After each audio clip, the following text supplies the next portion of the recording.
বীরেশ্বরাই স্বপ্নদরী ৭১-এর পরিষ্কার পরিচ্ছন্নতা অভিযান সম্পন্ন। বীরেশ্বর উপজেলা বর্তাকিয়া বাজারে স্বেচ্ছাসেবী সংগঠন স্বপ্নদরী ৭১-এর উদ্যোগে শনিবার ৩০ নভেম্বর বর্তাকিয়া বাজার কমিটির সহযোগিতায় বাজারের বিভিন্ন রকম বর্জ্য ও প্লাস্টিক পরিষ্কার করা হয়। সেই সাথে ব্যবসায়ীদের যত্রতত্র ময়লা আবর্জনা ফেলা থেকে বিরত থাকার অনুরোধ এবং ডাস্টবিন ব্যবহারের প্রতি উৎসাহিত করেন স্বপ্নদরী ৭১-এর স্বেচ্ছাসেবীরা। আমরা স্বপ্নদরী ৭১ অলাভজনক স্বেচ্ছাসেবী সংগঠন। আমরা মূলত শিক্ষা, স্বাস্থ্য, পরিবেশ ও মানবাধিকার নিয়ে কাজ করি। আজকে আমরা বর্তাকিয়া বাজারে পরিষ্কার পরিচ্ছন্ন অভিযান চালাচ্ছি।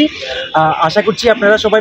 সংগঠনের সভাপতি মোহাম্মদ সাকাউত হোসেন, সাধারণ সম্পাদক তাপস দে, নির্বাহী পরিচালক খান মোহাম্মদ মোস্তফা সার্বিক তত্ত্বাবধানে পরিষ্কার পরিচ্ছন্নতা অভিযান শেষ হয়। এ সময় উপস্থিত ছিলেন বর্তাকিয়া বাজার কমিটির সভাপতি সগির আহমেদ, সাধারণ সম্পাদক মাইনুল ইসলাম টিটু, যুগ্ম সাধারণ সম্পাদক সারোয়ার হোসেন জনি, সাংগঠনিক সম্পাদক সাকাওয়াত হোসেন।